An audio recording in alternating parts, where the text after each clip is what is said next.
I think it was Gandhi who said, if I had no sense of humor, I would have long ago committed suicide.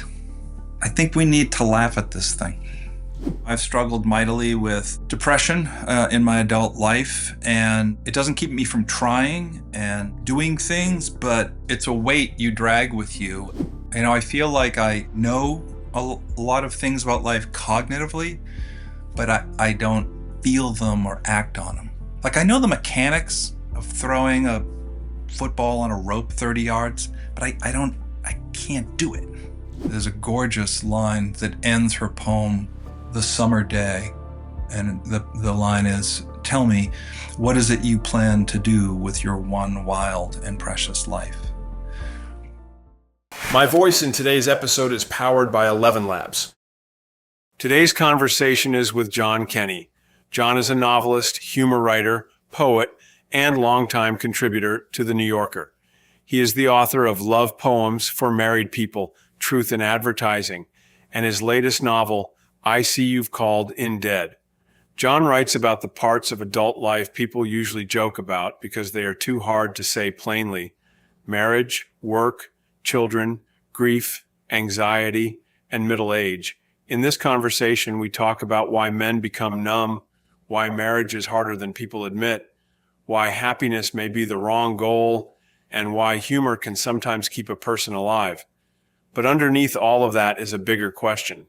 Are you actually living your life or just getting through it? John, welcome to the show. Tim, thank you so much for having me. It's a thrill to be here. John, you have spent a lot of your life making people laugh. When did you first realize humor could get you through something difficult? I think it was right around sort of early adolescence, 12, 13, 14. My mom died when I was 12, and I'm one of 6 boys, and so there were 7 guys in the house, and I think we were pretty lost. And my brothers are a funny group of guys, but it was a tough time, and I think we retreated into our own kind of corners. And I remember one night, I think I was 12, uh, on the local Boston PBS channel, I saw a show started, and a naked man was sitting at a piano looking over his shoulder and said, "And now for something completely different." And it was the first time I had ever seen Monty Python. And I was like, it was like a language I wanted to speak. And it was absurdity. And so I don't know, something happened where I just discovered funny things and started listening to Steve Martin albums and Woody Allen and, you know, my dad's old collection of Mike Nichols and Elaine May albums. And I was just like, what is this way of looking at the world? Absurdity and finding a little bit of light in the darkness. Were your brothers drawn to it too, or did it seem like it was just you at that point? Um, as I say, they're funny guys, but I think it was mostly me. Who doesn't love funny, right? Sure. But but I was really intrigued, and I was intrigued too by people who could write funny. That seemed to me Greek. And uh, yeah, so my dad was a very funny guy and loved stand-up comedy and Bob Newhart, and so I definitely, you know, I was lucky to grow up in a household where people care about that stuff. Growing up in Boston, what did your family laugh about that other families might have treated more seriously? Anytime the Montreal Canadiens lost, uh, anytime the Yankees lost, Tim, I'm sorry, I know you're from Syracuse. Um, what did we laugh about? I think there's this, if you can generalize, there is a strain of sort of black Irish humor, dark Irish humor, where the the heavier life gets, the more intense, the more opportunity for like an emotional judo.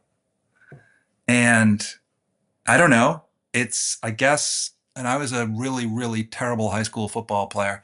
But I guess it's the harder someone pushes on you, a lineman, the easier it is to flip them the other way, maybe. I love that kind of thing. Humor is a pretty basic math problem. It's going left when you thought you were going to go right. And so, the day of my mother's funeral, he says, chuckling, we pulled in to the cemetery in the limousine, and a lot of the other cars had arrived before us, and they were parked on the sort of grass, and they were walking to the plot. But they're looking at us, and we had to stop because it was a small cemetery, and there was a U.S. Postal Service truck blocking the way. And we're sitting in the car, and we're about to bury our mother. And my brother Tom looks at the U.S. Postal Service truck and said, "I guess this must be the dead letter office."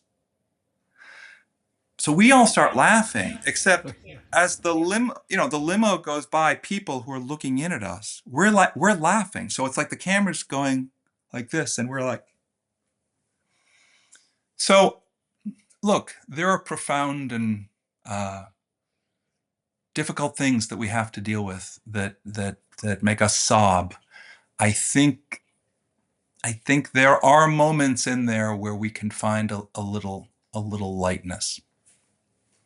Before books in the New Yorker, you worked in advertising. What did that world teach you about what people want to believe? Oh, wow. You've done your homework. So that's a huge question, and a sort of seminal question. I remember I was a late reader. I got kept back in the first grade. I was not like yourself, summa cum laude, and then a lawyer, and then an NFL player. My resume, not quite Tim Green's, quite the opposite. So I discovered reading late, but I remember picking up a book called The White Album by Joan Didion, and the first sentence says, "We tell ourselves stories in order to live." And I think advertising and a lot of focus groups, we each have our own narrative of who we are and the world and how we see it. And I think I was in advertising for a while. I met a lot of amazing people, but I what I don't love about it is narratives that are told by big brands that are not necessarily true. They sound true. Perhaps we wish them to be true. What a real man is, what the West is, what New York is, what it means to carry the American Express card. These tropes, trite tropes, which is a phrase I hope I never say again. But and it's very seductive, right? If we wear a certain brand of clothes, if we drive a certain brand of car, then I want to be seen as that guy, right? The heavy lifting is to figure out what your narrative is, which is hard to do because we're getting bombarded with messages. What to believe? Who am I? And so what it, I don't know if taught me, because I'm a late bloomer, I'm still waiting, is figuring out that your own narrative and your own view of the world. Did that come to you while you were there, or is that something you're saying now, reflecting back on it? But kind of making your own story. I think that's more of a 2020 hindsight thing. I don't think I was as emotionally aware. I was always searching for something in my 20s and 30s. I still am. And trying different things and thinking I was this person and I would live here and do this and quit my job and move to Paris because I was that guy. And I was trying to figure it out. I'm narrowing the circle for sure. I think within the next 20 or 30 years I'll get there. But look, And Tim, I'd be curious to know, so you're a rock star athlete and then you go to the NFL and have an amazing career and then, I wonder what it's like when you stop playing professional football when your whole identity is I'm an NFL player. Then one day you stop and it's like, oh, who am I? I'm a husband and a dad, and a friend, but who am I? And um, so you were blessed with this extraordinary talent and intelligence. I think for a lot of people who aren't, in high school and say, I want to be a pediatrician, I want to be an attorney, I want to work for the Peace Corps. I think there's a very large group of us who get out of college and are like, I'm not sure. Maybe I'll go into nursing. Maybe I'll go into marketing. I don't know. And I think for a lot of people, you work at a job, and I think that's kind of the genius of Ricky Gervais's The Office.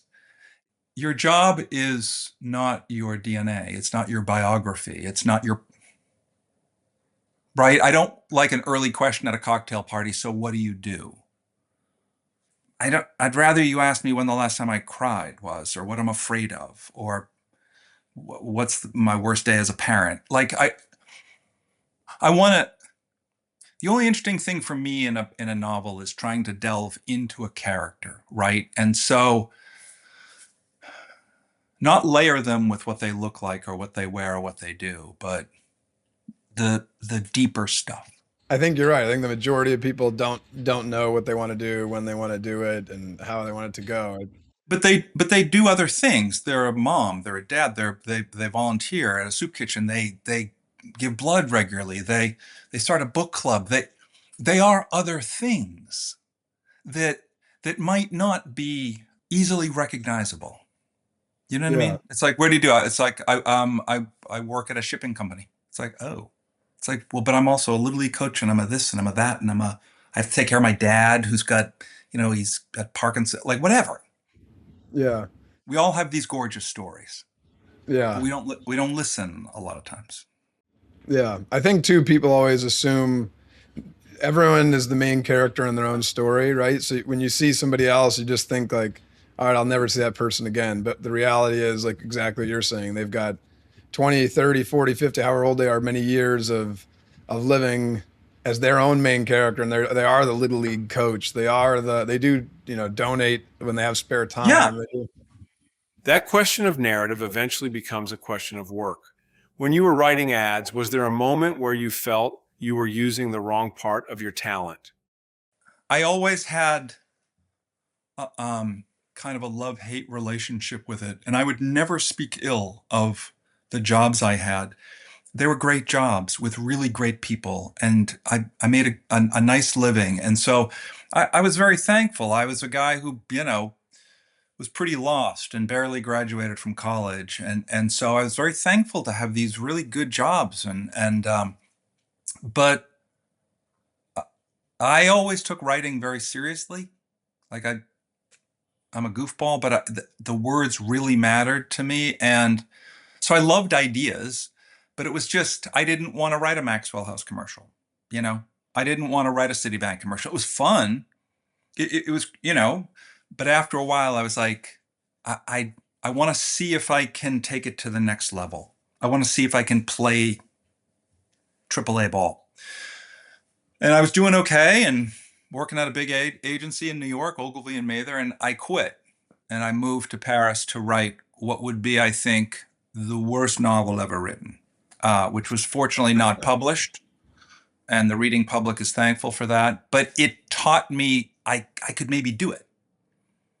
And then I sort of kept going from there.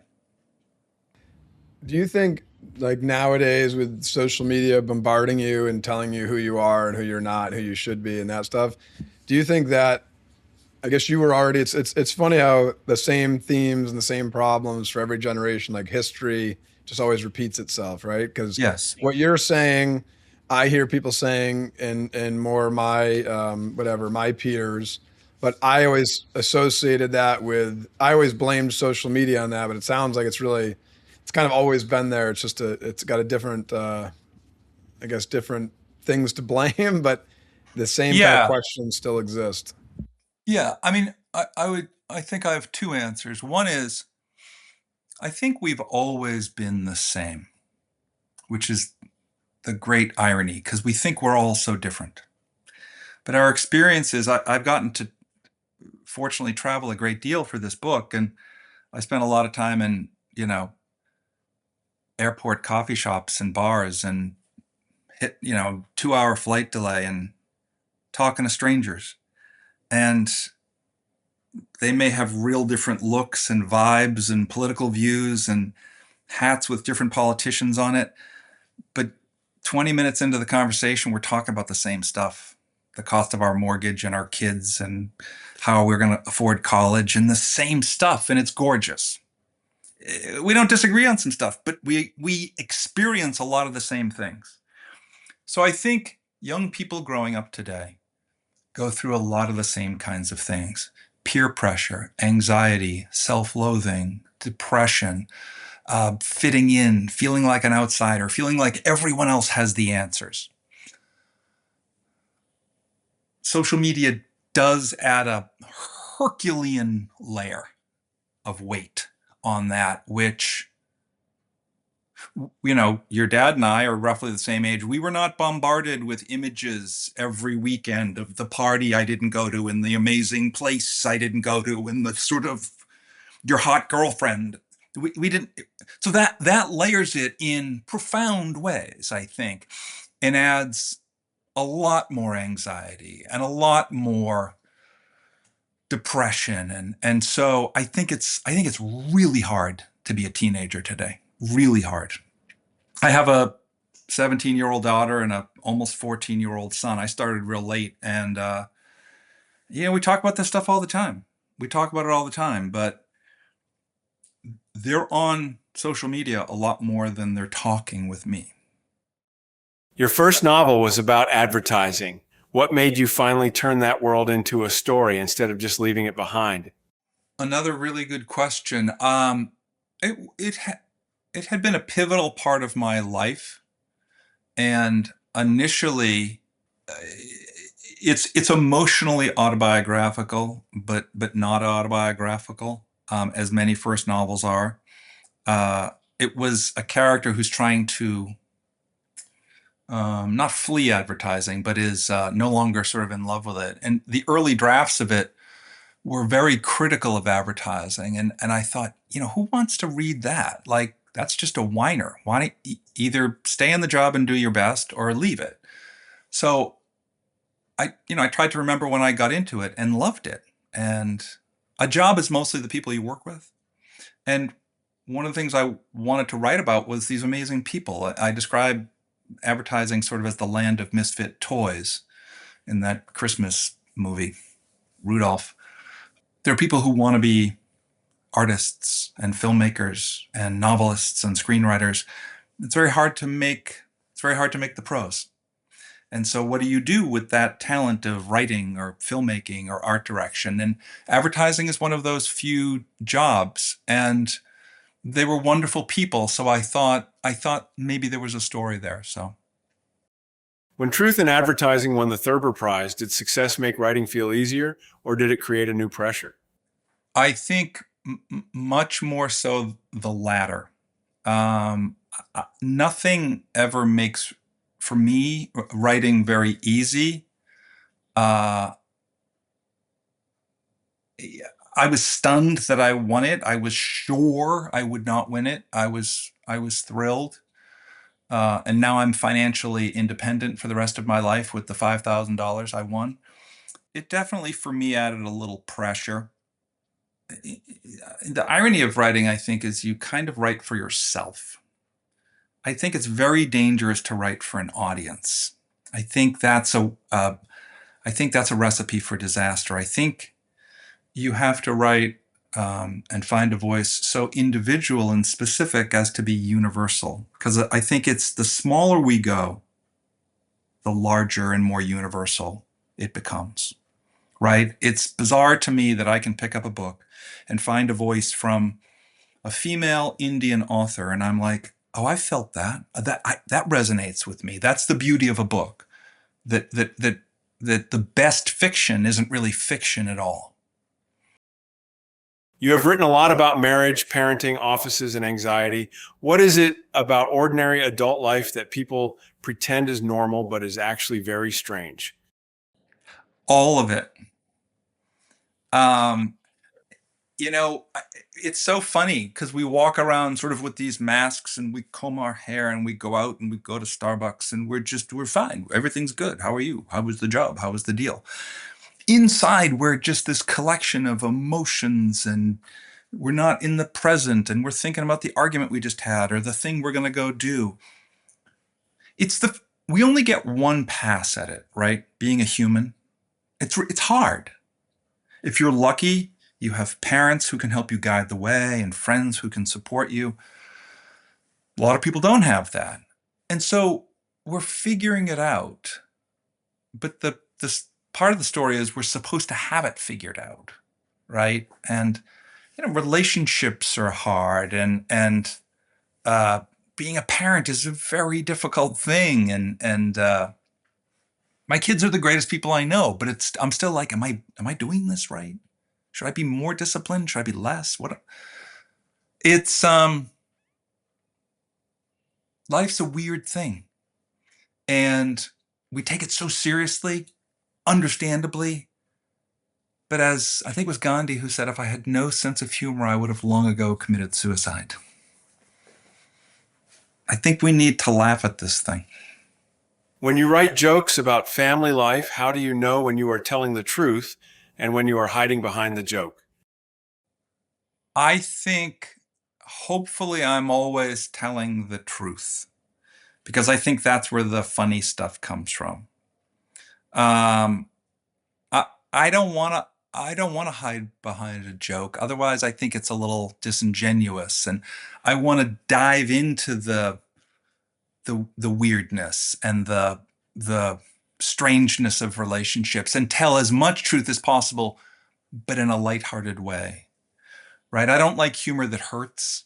I like humor that makes fun of me. But I think good writing, whether it's a novel or whatever it is, a piece of humor, has to start with a truth. It has to start with a truth because people are too our reading sensibility is too acute. We pick up BS very quickly. What do you think about what happened with the whole kind of, I guess, culture shift in comedy, specifically the last 5 years, of the kind of the wokeness and what you could say and what you couldn't say? I know people are really, it's been pretty polarizing for people in the comedy world. Yeah, it has been. And I mean, I don't consider myself a comedian, and stand up is an amazing thing. I'm not sure there's a lot that doesn't involve the military or the police department that takes more courage than to stand up on a stage with a microphone and try to make people laugh. Um, I would say two things. One is I have no interest in offending anyone. Zero. However, the nature of comedy is that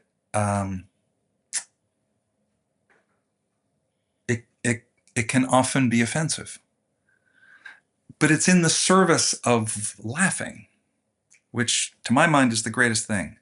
And so I think it is dangerous to limit speech based on what an individual or a group finds offensive. I disagree with that. Nowhere is it written that you have the right not to be offended. Again, I'm not interested in offending anyone, but it does not offend me if someone makes a drunk Irish Catholic joke. It doesn't offend me. Or people from Boston are assholes. Doesn't offend me. Because there is perhaps just a tiny kernel of truth in it. Well, the Boston thing, there's a huge kernel of truth in it. But that's why it's funny, right? Because you're taking this little kernel and then exaggerating it. And so you laugh. Is anyone hurt? Look, words can wound you, but I don't, I I don't want to live in a world where my sensitivity to something keeps someone from saying it. I think that's not a good road to go down. Again, that's just one person's opinion. I think the majority was quiet on it, but now that it's kind of the tide's turn, it seems like everyone, not everyone, but most people feel that same way. It's like Yeah, if I mean, you there can't, was ironically there was sort of some bullying, right? Because shutting down someone else's free speech for your opinion, it gets into a very funny area on free speech.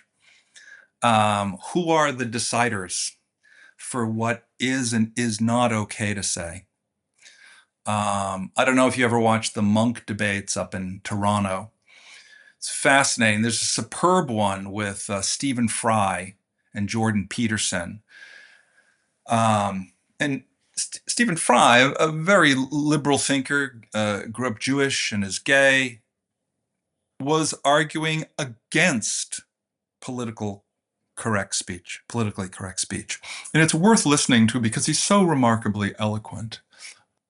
I don't like the policing of speech. I think it's very dangerous. We all have the ultimate power. I'm not going to read the book. I'm not going to watch the Netflix special. I'm going to turn it off. That's the greatest power. To say, Bill Burr, you're offensive. You can't perform. That's not a world I'm interested in. Behind speech and performance, there is also the private self. You write about middle age with a lot of sympathy and embarrassment. What do men in middle age often misunderstand about themselves? Again, I can only speak from my experience, so take it with a grain of salt. But I think that it is not a terrible thing to be vulnerable to the people in your life. I grew up in Boston in the 70s, all male family, went to an all boys high school, uh, taught explicitly, implicitly that there is a certain way to be a man. And, I have a daughter now and a wife who is very emotionally intelligent, unlike her husband. And I feel I've had to unlearn things, my quick temperedness, my whatever. And the ability to speak with my wife and say, I'm feeling this way, and having her be like, let's talk about that has been an amazing thing. Because I thought it would be limiting, and it's the exact opposite. So, and I find that too with male friends. I mean, you probably have a gazillion friends, Tim, from the NFL and all that. I used to have a ton of sort of acquaintances and stuff, but life changes and you have kids and you move or jobs or whatever. And so I have fewer male friends. They're amazing guys, and I'm not in touch with them as much as I used to be. I mean, Troy, you're a young guy. You probably hang them with your pals all the time. When I'm a you have bad kids example. and life and job and stuff like that, I went up to New Haven and met two of my dearest friends. We had lunch. They came down from Boston, and it was 3 hours, and it was the best 3 hours of my month because they're funny and they're cool, but one was in a terrible accident about 5 years ago. He's a carpenter, and his passion in life was bicycling, and he's paralyzed from the waist down. But he makes fun of it. He's open about it. You will have a conversation where he's laughing, then he'll just be crying, but he stays real. And we listen and we talk about it, and it's not a 3 hours of just shooting the shit, and forgive me for swearing, or having a few beers, but we get into it. And this idea that men don't want to do that, I think, is just bunk. I think if you reach middle age and you're not digging a little deeper with yourself and your friends or your partner, I think it's a missed opportunity. Your new book follows a man whose life has gone quiet and wrong. What interested you about someone who's alive but not really living? I think that's a lot of us, and I count myself at the front of the line. Um, I feel like I know a lot of things about life cognitively, but I don't I don't feel them or act on them, right? Like I know the mechanics of throwing a football on a rope 30 yards, but I can't do it. And I'm interested in the being able to do it. And so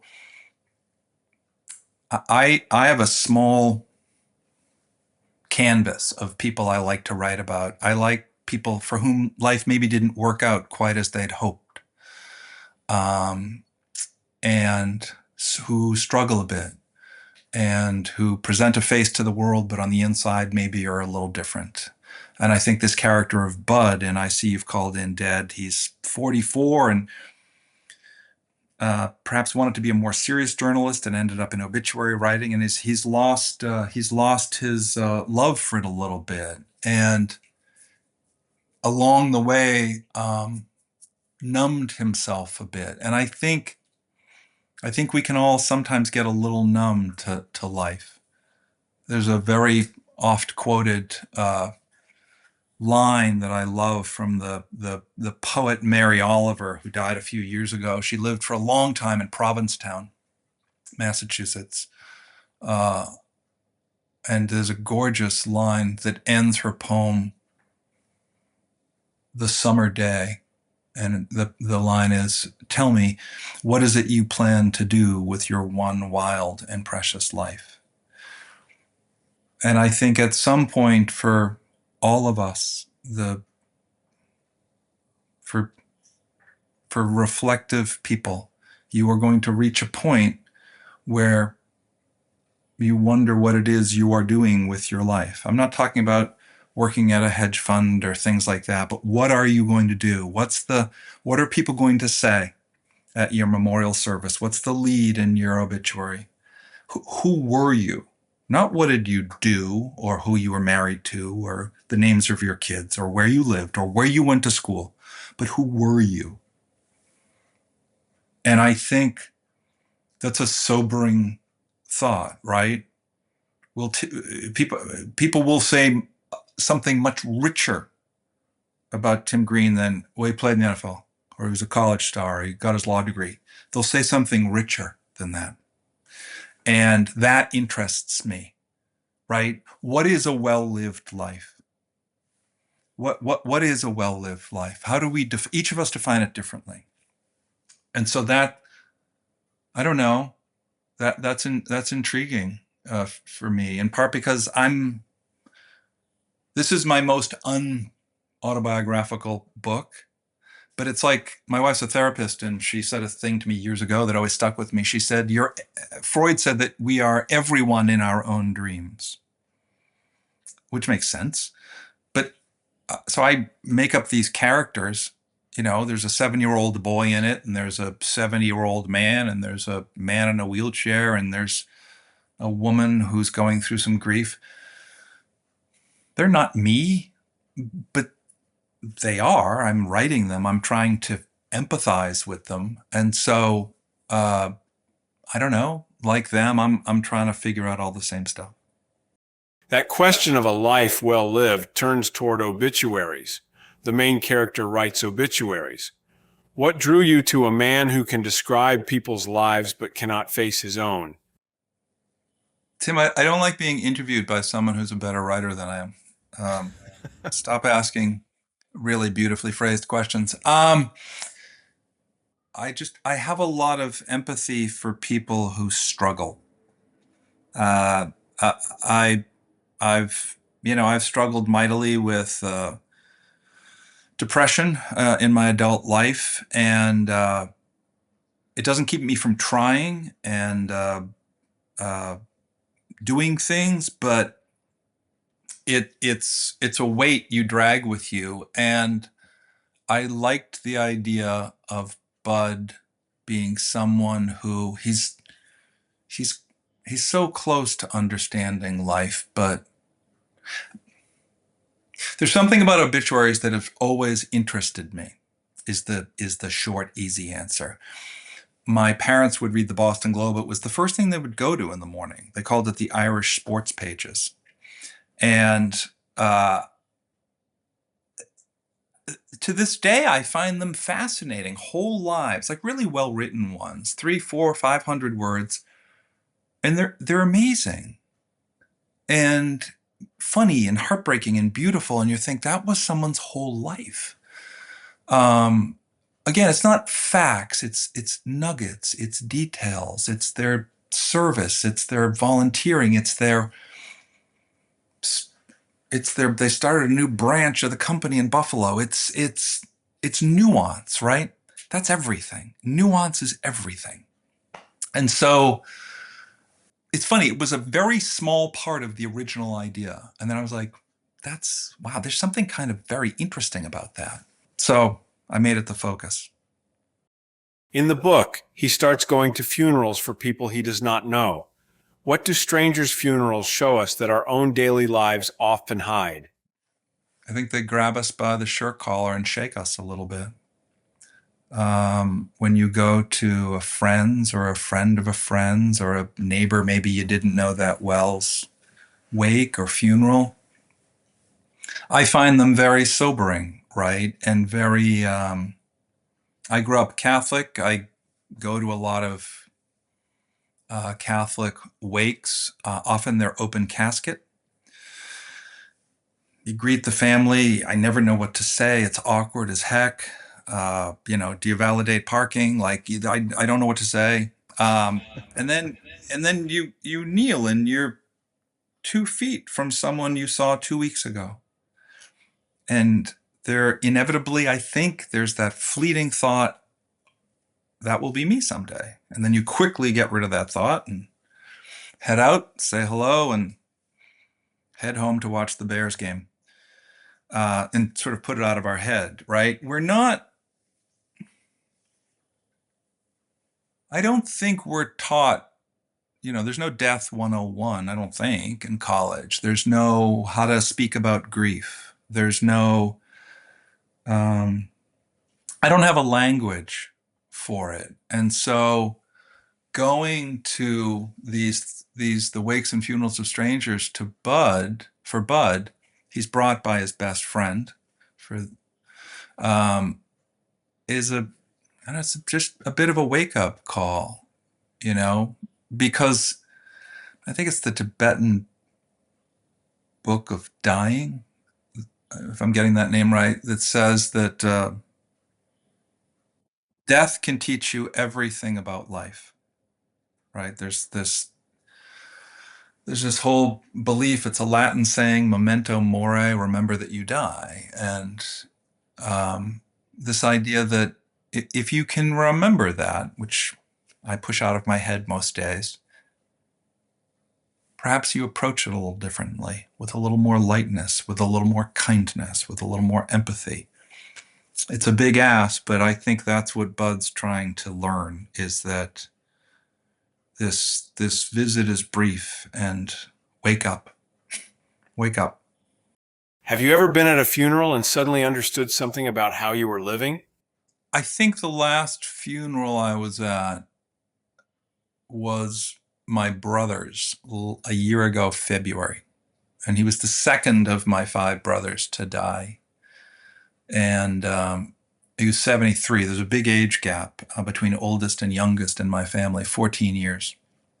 And so my brother Michael, big, handsome guy, was a hockey player, a guy you didn't mess with, but like one of the kindest, most well-read guys. And I got to visit with him a great deal. He was diagnosed with glioblastoma, and so all of my brothers and I were able to visit with him both individually and together over that year. It was quite a beautiful year because he didn't have many symptoms, amazingly, until the very end, but was under great care. And I think I say this in the book, but I find death a surprise even when you know it's coming. And we knew my brother Michael was going to die. But then I was in the room with my other brothers. And I remember leaving the room thinking, I can't believe he's dead. And at his funeral, it was a very cold day in Boston. There was a reception, and I drove home with my wife and kids. We had a 4-hour drive back, and it was one of those things. I don't cry a lot. I'll cry at like a Subaru commercial, but I won't cry at death. I don't know why. Because I'm emotionally healthy. That's why. But I remember feeling part of it was sadness, but part of it was an almost fear for how lucky I was to be with my wife and my kids. If that makes any sense. I'm driving home and I'm with them. And there's something about the being with them, and this moment doesn't last forever. And one day that will be me. And it was like, please God, don't take this moment from me. That's powerful. That fear of losing the moment brings this closer home. Your brother Tom's death helped shape this book. What changed first in you after he died? Tom was 9 years older, and we couldn't have been more different. So he moved out when I was 13, maybe. And I liked sports and school. He liked neither. He was really good with his hands. He liked cars. And my dad was a firefighter. Both of my grandfathers were firefighters. And all Tom ever wanted to do was become a firefighter, which he did. And I would see him from time to time, but we weren't close. A great guy, but we had nothing in common. 9/11 happens. I'm living in Brooklyn, just across from the Twin Towers. Tom worked on the Massachusetts FEMA team, was the first FEMA team to arrive because both New York and New Jersey were wiped out. He's down here for 7 days working the pile, and I'm trying to see him, but I can't get through to him. And it was an extraordinary time. I ended up making a documentary about his experience, and it brought us much closer. Tom was thin but strong as a bull, big hands, handlebar mustache. I describe him as a guy best photographed in sepia. Very few words, but the kind of guy you would want as a neighbor. Like, he could fix anything. He didn't ruffle. And, he had done a lot in his life. He had delivered babies. He had rescued people from burning buildings. He had done, he was the man. And so we're chatting for a bit, and he's in a lounge chair, and he's got a blanket over him, and he had lost a lot of weight. And after a bit, I hear a car pull into the driveway. It's my other 4 brothers. And I say to Tom, the others are here. And quick as a cat, he drops an arm off the chair, drops his head to one side, and trying to suppress a grin says, "Tell them they're too late." And I was just like I'm laughing, but my mouth is falling open, and I'm like, how did he do that? It was just so gorgeous to me because it was the exact opposite of what I would expect someone to say. And it was daring, and it was courageous, and it was just beautiful to me. And I thought, I want that. I want that worldview and being able to laugh. He would be dead in 2 weeks.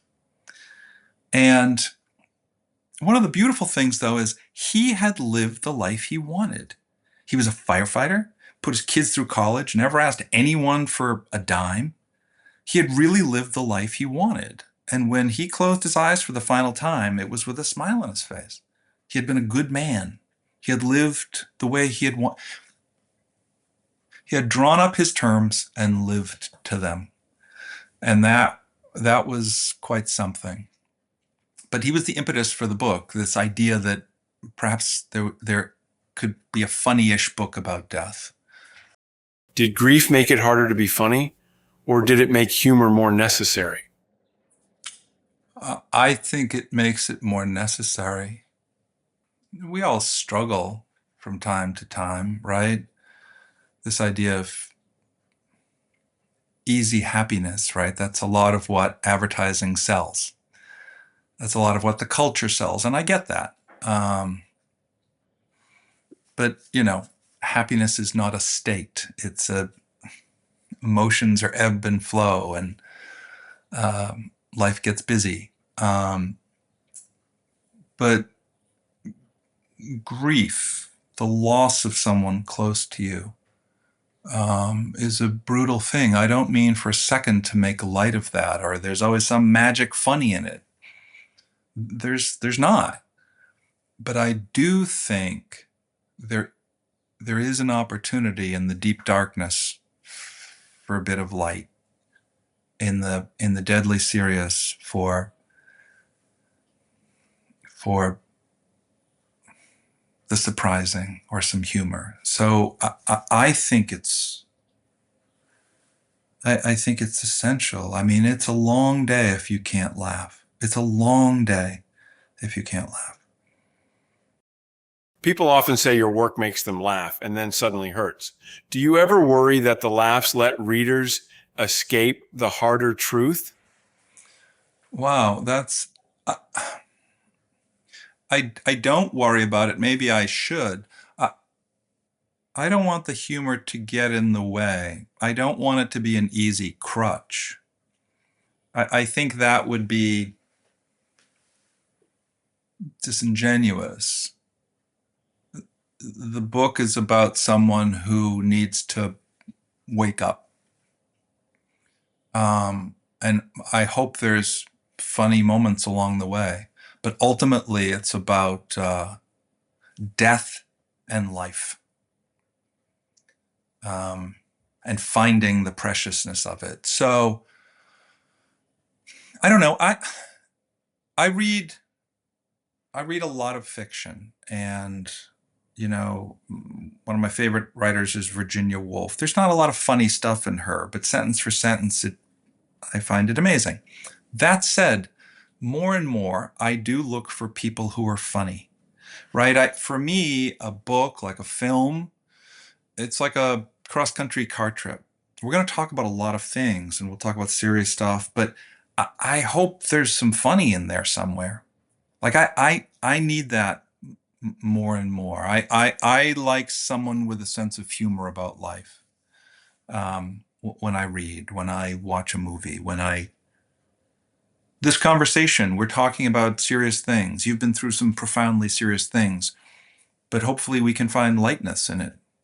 And that lightness will come when I show you my high school yearbook and the football team and how we were 1-13. And I was a major part of that 1-13. From Invented Lives, that question moves back to your mother. Your next book is about trying to rewrite your mother's obituary very late. What can an obituary never capture about a person? Their soul, their essence. That's all we are, right? We're energy. The first law of thermodynamics says that energy can neither be created nor destroyed. And so when we die, what happens to that energy? The atheists among us would say, well, it just goes into the plants and the ground. I'm not sure I buy that. I think it's more than that. I think there is a lasting energy. And so, this thing with my mother, I stole from my own life for Bud. I say in the book that Bud was 12 years old when his mother died, and her obituary was 74 words. That was my experience in Boston in 1974. And I just got to thinking quite a bit about it this past fall and winter. And so I'm writing this slim memoir of her life, which is tricky because I didn't know my mother that well. I was 12 years old. And so I have some memories, but there are a lot of gaps. And what I find most interesting is the fact that it is still, there's a psychiatrist, writer, thinker named Bessel van der Kolk. And he has a book called, he has many books, but one of them is, I think it's called The Body Never Forgets. And that experience, trauma, stays with you. And it's amazing to me that 51 years on, um, I can sort of not relive it. I don't want to say that, but think about it, because these experiences do stay with you. And so the trick, though, Tim, is to find some lightness in it, because I do not want it to be sort of like, oh my God. I want there to be, because my mother was a woman who loved to laugh. She was a funny person.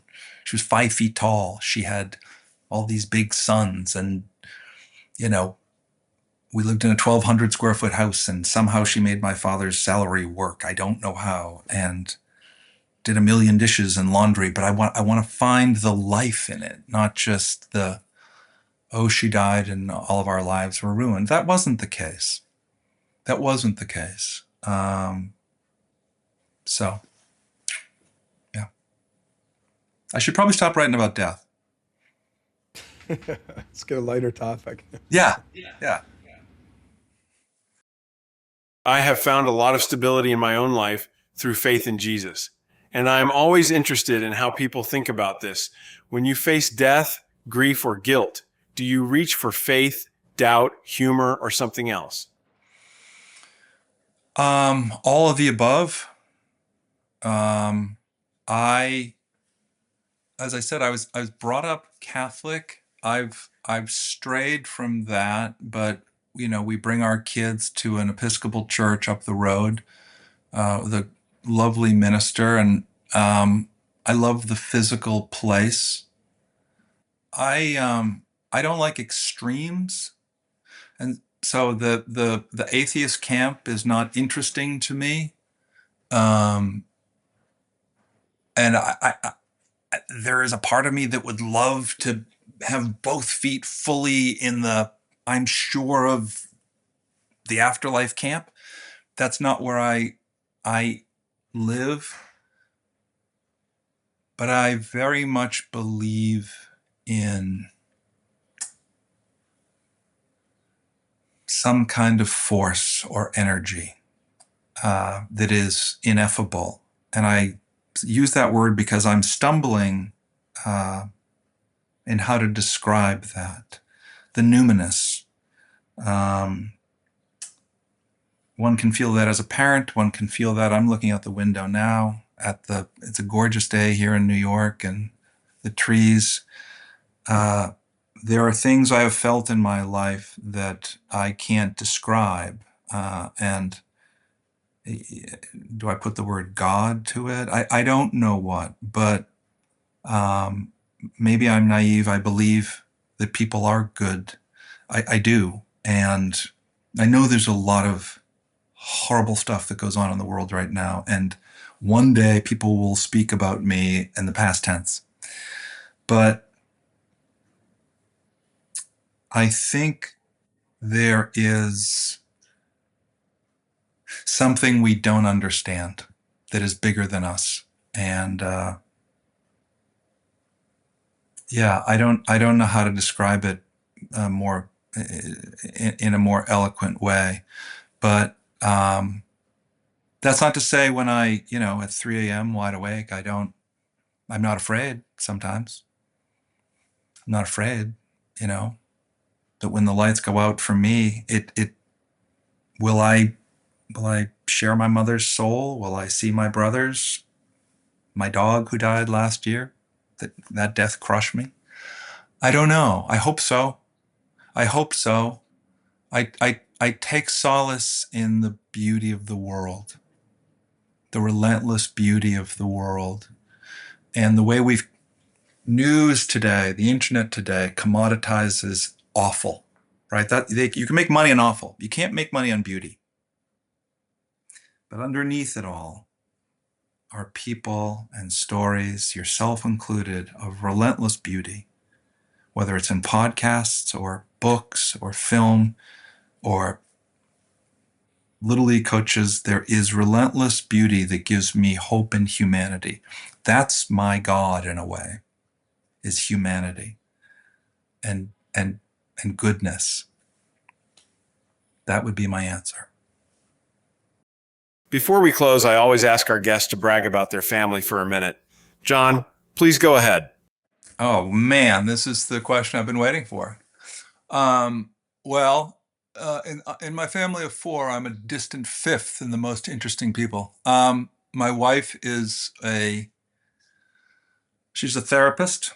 She's a social worker, but she was recruited to play D1 lacrosse at Penn State, and then transferred after a couple of years to Penn, where she was the number one women's squash player. And she's still ranked. She's 53, but looks 33, and she's a killer squash player. And I remember when we first started dating, I took her to a batting cage, and I'm like, "Here's what you want to do," mansplaining. And she's like, "Okay," and she was just like, and I'm like, so that was annoying because she's better at everything than I am. My daughter Lulu, named after my mom, is an incredible artist. Taught herself guitar. She's like her mother. She's fearless. There's nothing she won't try or do. She's an amazing cook. She can sing. She's just a beautiful soul. Like, she has more energy. And my son, named after my wife's mom, Hewitt, is he was a baseball player for a long time, pitcher, first baseman. He stopped playing baseball, crushed me. Uh, uh, and now he's into boxing and martial arts, and got a big brain, and is fascinated by the Naval Academy. We went to Annapolis a couple of weeks ago, and hoping in 4 years. And then there's their total loser dad, and we won't speak about him. Leave him out of it. We'll leave him out of that. But yeah, I'm a lucky man. I'm a lucky man. Now on to our final word segment, where we ask our guests a few rapid-fire questions. What was the happiest moment in your life? When my son won the championship at 8 years old in his Little League game. Also, right now. What is the biggest adversity you've faced? I got laid off when my daughter was 3 months old during a major recession, and there was no work, and my wife wasn't working at the time. What are you most excited about? My kids, as they're getting older and going to college and stuff like that. My kids. What advice would you give your younger self? Be kinder to yourself. You're not as bad as you thought you were. And to tell them it's going to be okay. Keep working, but it's going to be okay. Do you have any book recommendations for us or for the listeners? Oh, yeah, I do. There are two that come to mind. There are three that come to mind. Four that come to mind. In no particular order. I just hosted the Thurber Awards for American Humor 2 weeks ago, and the book that won is a book called Feh, F-E-H. It's a memoir by a guy named Shalom Auslander, who's one of the funniest writers out there. Just outrageously funny, but it's a beautiful, beautiful book, and it reads. It's a fast read. The second is my friend Matthew Clam, K-L-A-M. He wrote a fantastic book of short stories years ago called Sam the Cat, but he also has a novel called Who is Rich?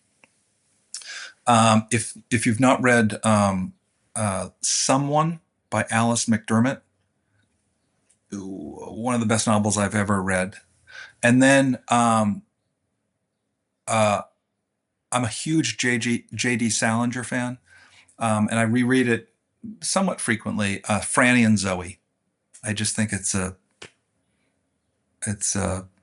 fantastic book. It's two short stories formed into a book, interrelated. They originally appeared in the New Yorker magazine, but yeah, Salinger's superb. Those are just what come to mind.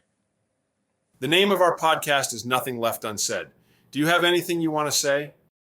Yeah, I'm in awe of you, Tim. I'm in awe of people who get up and deal with difficult things in life.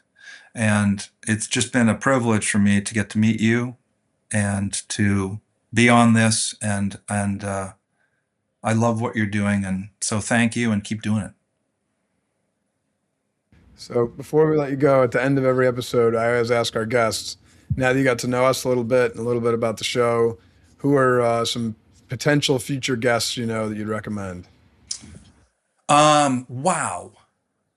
Shalom Auslander, who wrote Faye, and I'll send you these names. Matthew Clam, who's I mentioned, he writes a lot of short stories for the New Yorker. Patty Marks, she's a New Yorker writer.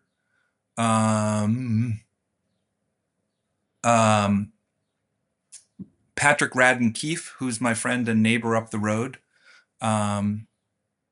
He wrote, he's got a new book out called London Falling, but he wrote a superb book called Say Nothing about the troubles in Northern Ireland. And he's got a memoir coming out in November, but he's a new friend of mine, Dustin Hoffman. So I think he would be great for the show. So those are the people who come to mind. Yeah. Thank you, John. Great talking to you. Thank you.